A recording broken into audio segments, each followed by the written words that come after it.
Hello and welcome back to my channel. My name is Sarah and I'm doing it, the mid-year book freakout tag.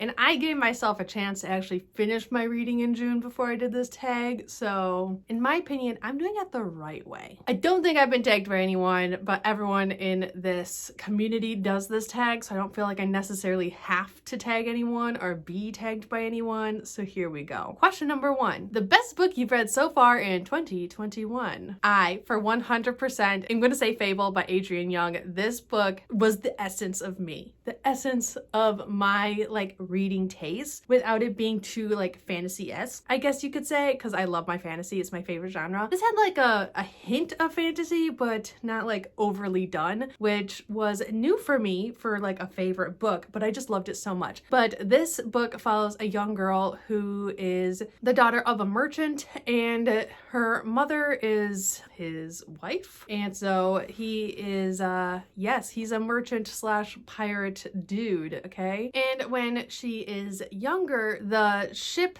capsizes and she watches her mother drown, and her father then maroons her on this basically merchant, very bad, infested with people island, and then basically leaves her for dead. Says that if she can get off and find her way back to him, then she will get what she deserves. She just wants to be next to her father and basically inherit his ship, his crew, and just be by his side where she thinks she belongs, and it goes from there. And it follows her 5 years, I think, after she has been marooned on this island by her own father, what she needs to do to get off. It has a lot of really intriguing aspects, and I flew through this book, and it's been a long time since I've binged a book. I liked this book so much. Number 2, what is the best sequel you've read so far? And for this one, I'm going to go by Night by Karen Lynch. I love Karen Lynch. Her Relentless series is one of my favorite series, and now the Fae Games series is another one of my favorite series so far. I'm waiting for the release date for Queen, which is the last in the trilogy, and but Night had it all for me. Pawn, which is book 1, follows a girl, Jessie James. Her parents are bounty hunters, where they go out and they find and capture Fae or Fae creatures who have broken the law. Fae have come to basically the human world, or the human side of the world, and they are now cohabitating with humans. And so there are certain things and rules that they had to follow so they can live amongst humans. And Jessie James's parents are basically the people that enforce those rules. And her parents go missing, and she has to put aside her goals in life, which is to become I think it's a defense attorney for the low fae who don't really have voices. And so she has to put aside that dream and kind of take up her parents' mantle of bounty hunting to basically search for them. A lot of things happen. This is a fantasy romance, and I loved it so much. Night, ooh, I don't want to say too much. Okay, there is a cliffhanger at the end of Pawn that really, ooh, I love the way that Jessie handles what happens at the end of Pawn in Night. Now I want to reread these 2 books. I'm waiting until the release date for Queen that I will reread them. Number 3 is new releases that you haven't yet read this year, right? Is that what it is? Please hold. New release you haven't read yet but want to. Okay, new releases. I went back and watched my most anticipated releases of 2021 video, and I picked the ones that came out from January to June that I haven't read yet, and there is 3 from that video. The first one is The Queen's Secret by Melissa de la Cruz. I enjoyed The Queen's Assassin a lot. It had a lot of really cool aspects that I really enjoyed. If I'm not mistaken, this is a duology, and so this is the second half. I have not read it yet, but it follows what are they? Assassins. It has a guild system, and it has a queen and becoming the queen's right hand or something. I don't want to lie to you. What does it have?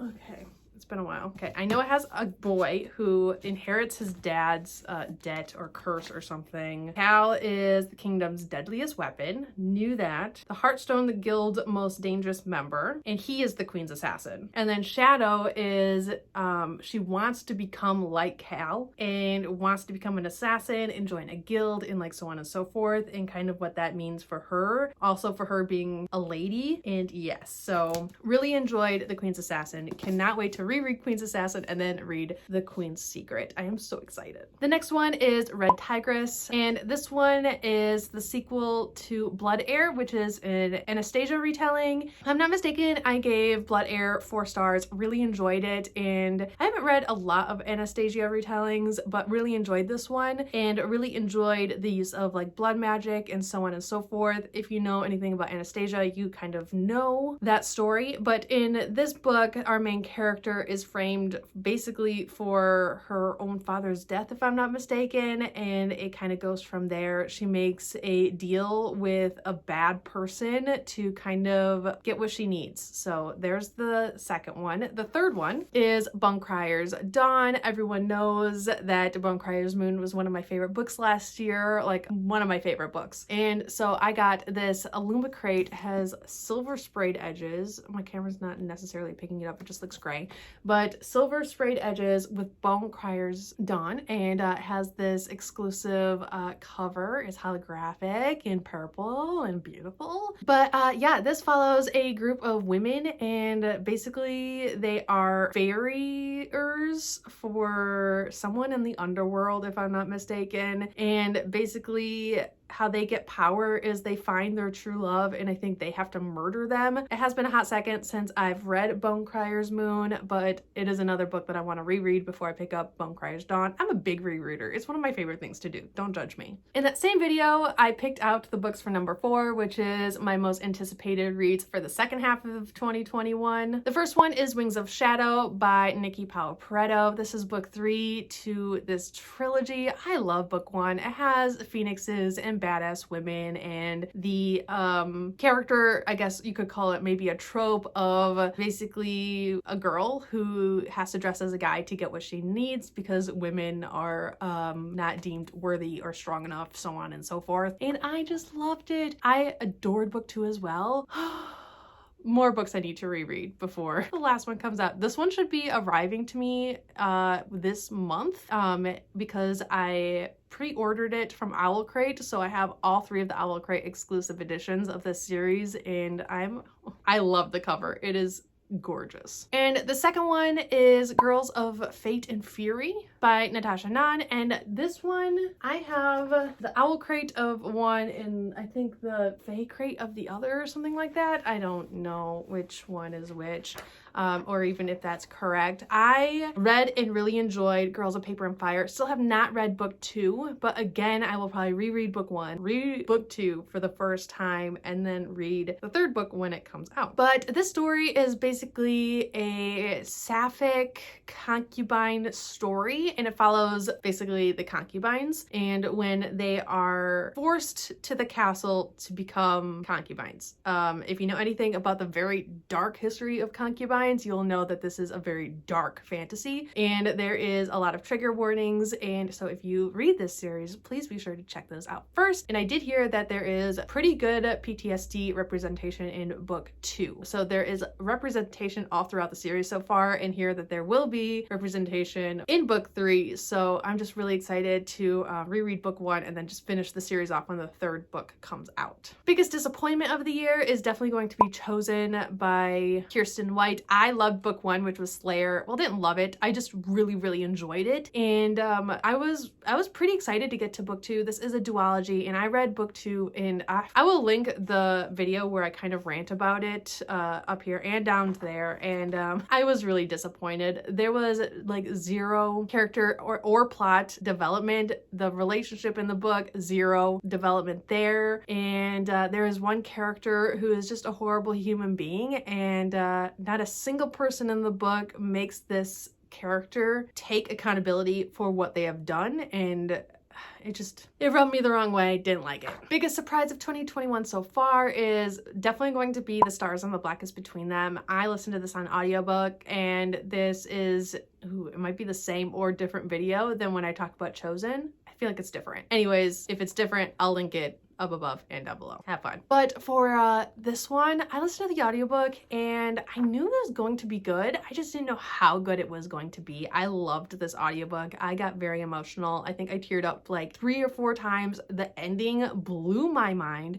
but it follows 2 Black girls. One is from Minneapolis and one is from Trinidad. We follow Audrey, who is in Trinidad at the beginning of the book, and she is basically in love with the girl. Her mother finds her and then sends her off to her estranged father in Minneapolis, and that is where she meets Mabel.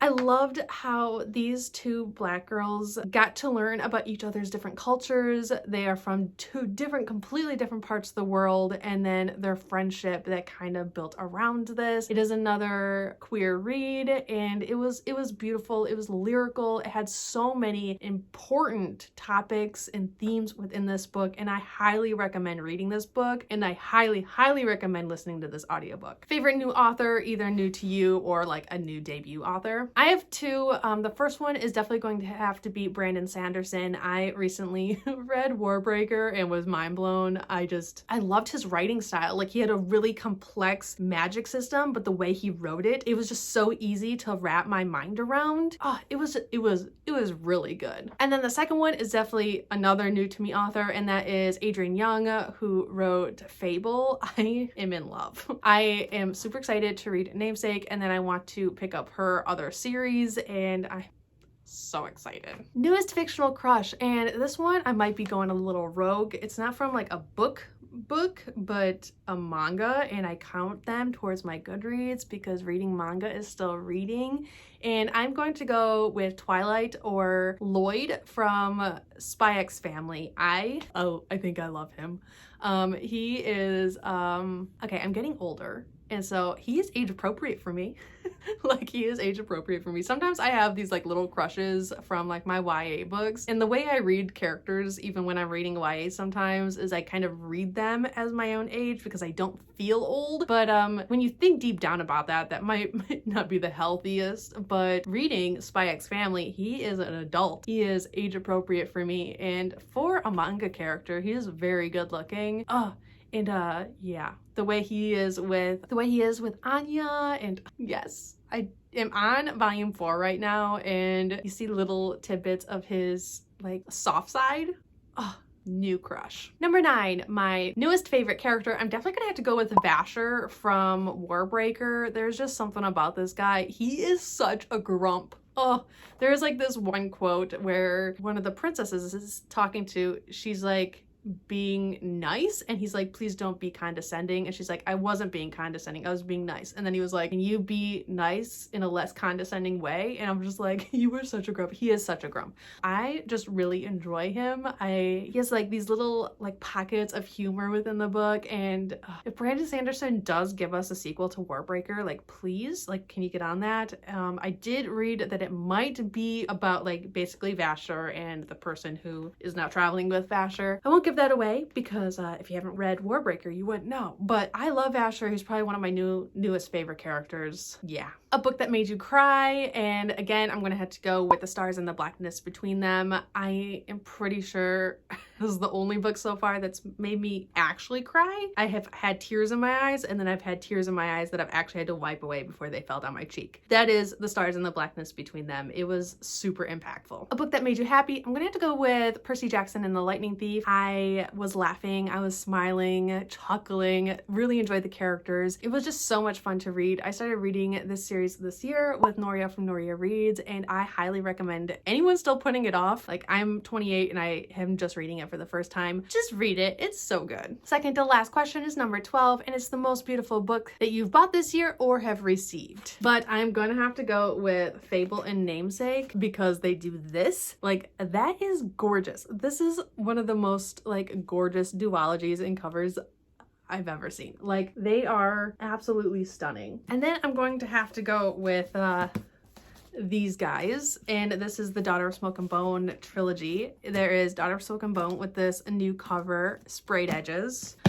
book 2, which is Days of Blood and Starlight. Again, sprayed edges. And then Dreams of Gods and Monsters, which again is this gorgeous cover with, again, sprayed edges. They all have inside art in the dust jacket.